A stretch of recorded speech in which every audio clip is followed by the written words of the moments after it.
Wow, ekspor. Tapi ekspornya pasir laut, Pak. Dan kalau kita lihat secara ekologis kan pasir yang digali dari Indonesia menyebabkan kerusakan ekologi Indonesia. Pasir yang dipindahkan ke Singapura menyebabkan kerusakan ekologi juga Singapura kan. Jadi dua-duanya sebenarnya dirugikan tuh. Tapi yang agak ajaib bahwa semua orang merasa hanya dengan cara itu IKN bisa dilanjutkan.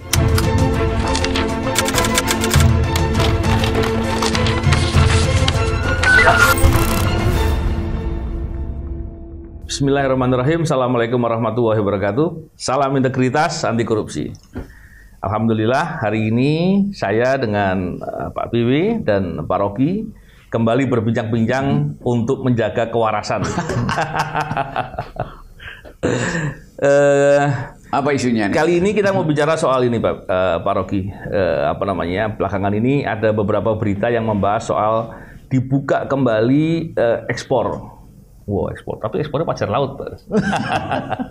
Jadi, pasir laut seperti komoditi gitu kan. Cuman yang menarik adalah sebenarnya ini kepentingan siapa? Apakah ekspor ini betul-betul diperlukan untuk Indonesia? Dan dampaknya dan lain-lain. Karena 2003 ini pernah diberhentikan. Dan ternyata ada banyak masalah lingkungan dan masalah-masalah lain. Kalau di banyak pembahasan di media sosial, Pak Rocky, kita ada beberapa yang mengkaitkan dengan isu IKN. Karena di IKN itu kemarin ada kunjungan dari sekian orang pengusaha dari Singapura yang dikhawatirkan itu, jangan-jangan karena ada kepentingan investasi di IKN, maka kemudian ini dibuka kembali. Dibuka untuk kepentingan Singapura atau transaksional soal itu. Pak Rocky mengikuti itu, gimana pandangan Pak Rocky? Iya, sejauh ini tidak ada alasan lain untuk mengargumentasikan itu selain soal IKN kan. Kan berita terakhir Pak Jokowi pidato di Singapura forum semacam upaya untuk nyari lagi investor. Jokowi bilang begini, saya ingin agar supaya penduduk Singapura membeli rumah di IKN. Dan saya lihat dia membaca teks, artinya disiapkan kan, bukan sesuatu yang tiba-tiba diucapkan. Jadi kelihatannya Pak Presiden jadi semacam broker properti akhirnya kan. Kan orang bingung, bagaimana mungkin anak Singapura itu disuruh beli rumah di IKN? Bukankah IKN tadinya, kalaupun benar asumsinya, dialokasikan untuk pusat pemerintahan kan? Kan bukan seperti yang ada di pagar-pagar itu, silakan hubungi saya kalau itu soalnya kan. Tapi sekali lagi kita melihat kepanikan Pak Jokowi, dia udah gagal untuk nyari investor. Jadi agak konyol mendalilkan bahwa IKN itu adalah tempat di mana orang Singapura akan beli tanah dan rumah di situ kan. Walaupun dengan iming-iming 80 tahun ya orang Singapura merasa, coba kita lihat barangnya, nggak ada. Barangnya ada cuma di laptopnya Pak Jokowi kan. Jangan-jangan cuma di brosur. Di brosur itu. Tapi kemudian tadi, jadi itu yang menerangkan kenapa Jokowi akhirnya membuka kembali izin untuk ekspor pasir itu. Dan kalau kita lihat secara ekologis kan pasir yang digali dari Indonesia menyebabkan kerusakan ekologi Indonesia. Pasir yang dipindahkan ke Singapura menyebabkan kerusakan ekologi juga Singapura kan. Jadi dua-duanya sebenarnya dirugikan tuh. Tapi yang agak ajaib bahwa semua orang merasa hanya dengan cara itu IKN bisa dilanjutkan. Proposal pertama juga ajaib. Jokowi datang ke Hiroshima, lalu tawarkan supaya Kanada itu membeli saham-saham IKN melalui dana pensiun Kanada.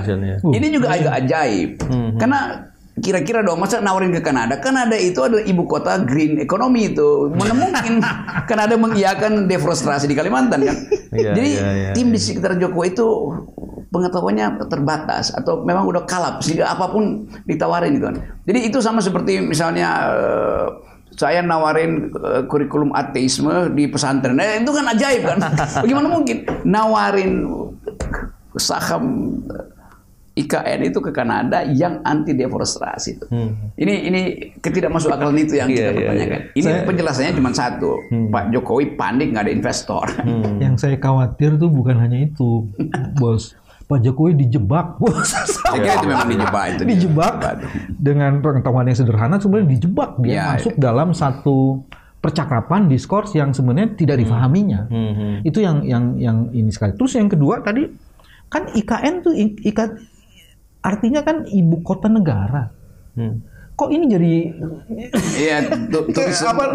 bukannya sekarang jadi semacam tempat orang Singapura punya flat gitu kan? Itu ada masalah.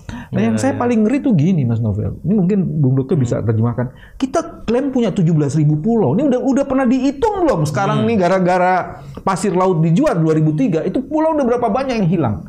Data 20 tahun lalu tuh Bung Dokter ada 6 pulau di Riau hilang. Karena yang disedot itu bukan 10-20 ton pasir, itu ratusan ton pasir itu disedot. Ratusan juta ton. Sehingga jadi ekologi itu berubah sekali. Dan konsep archipelago kita ini sedang digerogoti, archipelago state itu sedang digerogoti. Iya. Kenapa bisa gitu, Pak? Juanda marah di liang kubur. Itu pasti batas hukum internasional berubah. Terus kapasitas untuk mengolah intelijen di situ ya pasti berantakan kan. Kan kalau dilihat dari drone, yang mana sebetulnya? Nanti Cina bilang itu 9 days kita sebetulnya itu tuh. Padahal pulau yang dia tunjuk udah hilang. Dan kita nggak bisa klaim lagi gitu. Dan memang kalaupun diambil pasir dari pulau, pastilah pulau yang kosong gitu.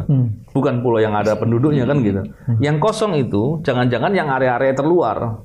Nah, ketika yang kosong itu yang diambil dan kemudian tenggelam dan hilang, maka kan akan berpengaruh dengan wilayah batas negara gitu kan. Dan lagi apakah ketika ekspor pasir itu dibatasi contohnya wilayah mana yang boleh diambil? Kalau memang ada pembatasan yang jelas. Khawatirnya adalah ketika itu tidak dibuat yang secara transparan yang jelas, maka khawatir kemudian ada area-area tertentu yang diambil diam-diam dan kemudian dijual, justifikasinya memang dibenarkan ada penjualan. Tapi kemudian yang tenggelam yang mana kita nggak tahu gitu kan. Itu yang bahaya itu. Ini dan pasti ekonomi tanah air yang paling konkret ini. Ekonomi pesisir, ekonomi nelayan udah hilang tuh kan. Karena punya dampak di situ. Kan ekologi lingkungannya jadi rusak. Terutama ekologi lingkungan pesisir pantai, Mas. Padahal kita adalah negara nomor 2 dengan garis pantai terpanjang di dunia setelah Kanada. Ini kita sekarang sedang dirongrong, sedang rusak. Saya ingat waktu kasusnya Menteri KKP, saya kan tim saya melakukan penggeledahan tuh. Itu ada proposal untuk pasir laut bisa dijual di Singapura. Itu berapa tahun lalu ya? 2 tahun yang lalu kurang lebih. 2-3 tahun yang lalu lah. Ya, tim saya lihat, saya sempat baca, cuman karena nggak ada kaitan, saya pikir ini nggak mungkin lah saya pikir. Kenapa? Memang ada persiapan. Saya melihatnya begitu. Saya baru ingat. Karena waktu itu saya lihat secara logika sepertinya nggak akan diizinkan lah. Kenapa? Karena dampak lingkungannya begitu berat. Keuntungan buat negaranya tidak seberapa gitu mungkin kan, dan kemudian dampak-dampak lain tentunya tadi seperti dikatakan. Jadi kok sepertinya dari persiapan itu saya baru ingat itu Pak. Dan yang menarik jika dikaitkan dengan Malaysia justru menyetop. Oh Malaysia pernah juga. Oh ya berhenti. Nyetop dia pernah dulu terus dia stop. Kok Indonesia yang jual? Jadi kayak ini hengki-pengki apa ini? Atau ada kaitan sama ini barangkali Pak Rocky. Utang luar negeri kita katanya terbesar dari Singapura. Jangan-jangan ada kompensasi dari itu. ya apapun itu tetap ini harus kita terangkan sebagai gairah Jokowi untuk terus memelihara obsesinya untuk IKN kan. Kan semua ini transaksi untuk melengkapi bangkrutnya IKN tuh. Jadi nggak ada keterangan lain. Tentu oligarki yang biasa jual beli pasir itu merasa oke ini kesempatan. Mumpung Jokowi masih dalam ide untuk menyelamatkan IKN-nya, maka ajukanlah proposal begini Pak Jokowi, kira-kira yang paling gampang ya udah kita jual pasir, nanti tukar tambah tuh kita bujuk supaya Singapura itu investasi di IKN, lalu dibikin semacam mock up itu pura-pura. Kan kemarin beberapa pengusaha Singapura ada di IKN. Ya bagi mereka itu apa intinya kan? Itu cuma memperlihatkan bahwa oke, berhasil misalnya. Tapi mungkin juga itu pengusaha Indonesia yang seolah-olah sebagai pengusaha Singapura datang ke situ. Uangnya uang orang Indonesia yang ditaruh di sana. Ya, gitu-gitu aja. Dan biasanya hasil kejahatan itu, Pak. Ada satu lagi yang menarik dalam konteks geopolitik. Maksud saya geopolitik, Singapura itu luas daratannya sekarang bertambah lebih dari 20%. Oh iya. Dibandingkan 20 tahun lalu. Sementara tadi kita tadi baru ngitung 17.000 pulau gitu. Masih ada apa enggak? Dengan begitu Singapura telah mengukuhkan wilayahnya itu menjadi bertambah luas di tengah situasi kayak gini, bertambah luas. Sementara Indonesia mau menghilangkan sebagian pulaunya itu.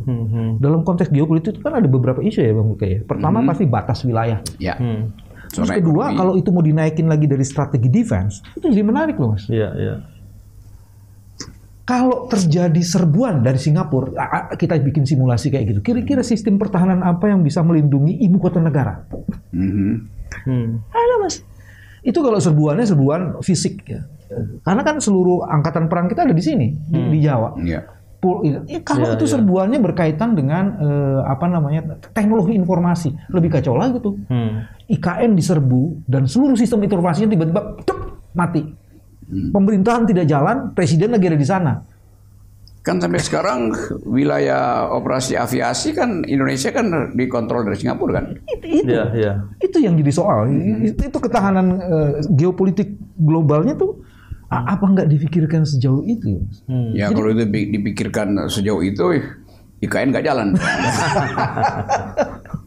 Jadi jangan terlalu banyak dipikir. Ini tetap pragmatisme seorang presiden yang panik bahwa di ujung masa jabatannya mainan dia yang imajinasi dia yang paling tinggi yaitu IKN itu bisa batal. Sama seperti kereta cepat kan. Yang sekarang juga saya baca di Reuters dibocorin bahwa Indonesia mengalami kesulitan karena Cina nggak mau turunin bunganya tuh kan kita mau minjam lagi dari Cina kan. Yang kelebihan anggaran itu kan Cina nggak mau tanggung sama-sama kan, jadi Indonesia tanggung kelebihan anggaran, salah hitung anggaran tuh. Kan nggak ada di dunia ini teknologi tinggi itu salah hitung. Kereta cepat udah terlambat 4 tahun. Sekarang biayanya bertambah. Cina bilang Indonesia mesti tanggung sendiri itu. Indonesia bilang oke, dengan tekanan. Akhirnya Indonesia minjem lagi dari Cina. Cina kasih bunga 3%, Indonesia minta 2% tuh. Nggak selesai negonya tuh.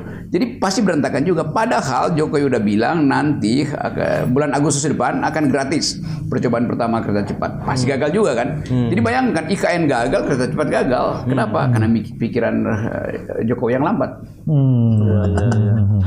Dan memang dampak kerugiannya kepada negara besar. Iya. Padahal bicara kereta cepat, pikirannya lambat. Iya, pikirannya lambat. Satu hal saya baru ingat ini Pak Rocky. Beberapa waktu lalu saya berbincang dengan kawan-kawan LBH Muhammadiyah.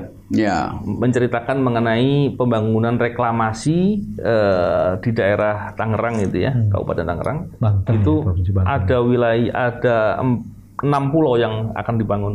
6 pulau dan katanya lebih besar dari beberapa kali lipat bahkan dari Jakarta Utara.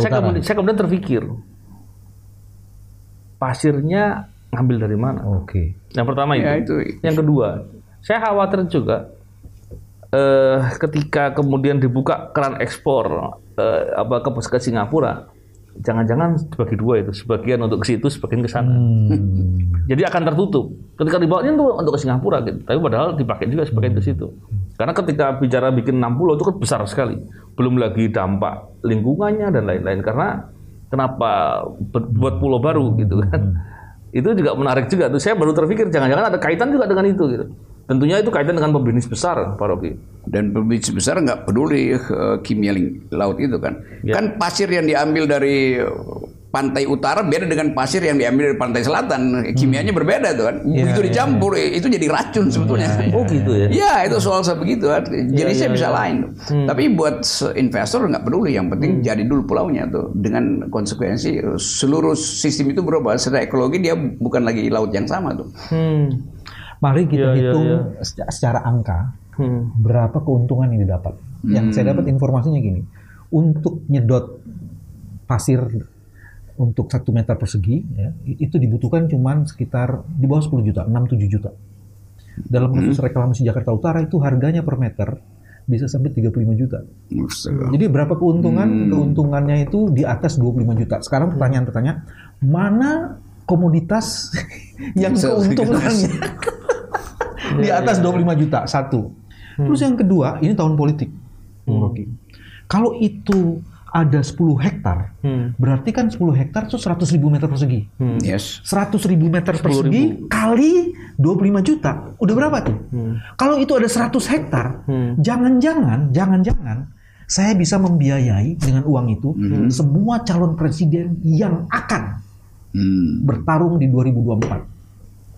Wah, itu pembiayaan lain lagi tuh Pak ya. Enggak, ini grand political corruption. Kan nggak mungkin lagi sekarang nyari dari sumber daya alam. Bung Rocky. Dulu ada film judulnya Pasir Berbisik. Yang main Dian Sastro. Yang sekarang judul filmnya Pasir Berbisnis. Aktornya Jokowi. Pasir berbisnis. Pasir berbisnis. Coba. Iya. Udah berisik berbisnis. Aduh, kacau. Tapi tetap kita mau lihat ini gagal Indonesia itu untuk mendalilkan bahwa ini negara yang sedang mempersiapkan sustainable economy, green economy kan. Apa yang kita mau bawa ke kongres internasional kalau seluruh yang dipertontonkan minggu ini aja udah membatalkan komitmen Indonesia untuk nurunin emisi karbon, menjaga lingkungan itu batal semua itu. Iya. Konferensi Paris, konferensi terakhir di Glasgow sama aja kan. Hancur. Iya. Dan kita prihatin kalau tadi dampak-dampak itu betul-betul terjadi atau ternyata kebijakan tadi memang ada kepentingan ekonomi atau bisnis pihak-pihak tertentu di belakangnya. Saya kira itu yang mesti kita tuduhkan aja bahwa ada kelompok, ada kartel yang melihat bahwa Jokowi udah jadi lame duck. Tidak punya lagi kemampuan untuk mengevaluasi dan kapasitas Pak Jokowi memang terbatas.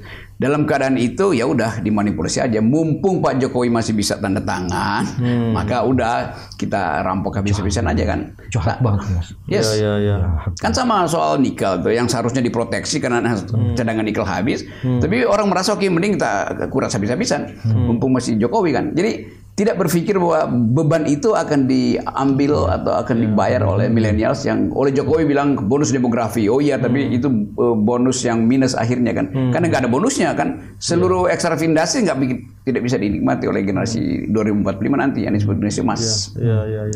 Jadi generasi loyang nanti itu. Nah. Iya. Kita prihatin sekali tadi. Memang semoga aja kekhawatiran tadi nggak terjadi ya. Semoga kemudian ada suatu keajaiban, ada perubahan. Tapi kritis ini penting agar orang juga banyak juga melihat dan kemudian melakukan kritik-kritik yang serupa agar tidak sampai kemudian kebablasan gitu Pak Rocky. Ya penyelesaiannya kita bebankan akhirnya pada presiden baru yang memang harus bikin radical break dengan yang sekarang kan. Itu yang sebetulnya dan upaya untuk menghasilkan presiden baru justru ditakuti oleh kekuasaan sekarang karena itu kekuasaan cawe-cawe itu buat menghalangi calon presiden baru gitu. Iya, itu menarik tuh nanti Pak BW bisa bahas itu Pak BW. Cawe-cawe di pasir laut. Baik Pak Rocky, terima kasih Pak BW. Semoga bincang-bincang kita bisa menjadi perspektif atau pemahaman. Itu penting, perspektif minimal. Dan kemudian kita bisa terus waras untuk berpikir dan terus mau kritis yang menggunakan akal optimal. Sehat. Terima kasih. Salam integritas, anti korupsi. Assalamualaikum warahmatullahi wabarakatuh.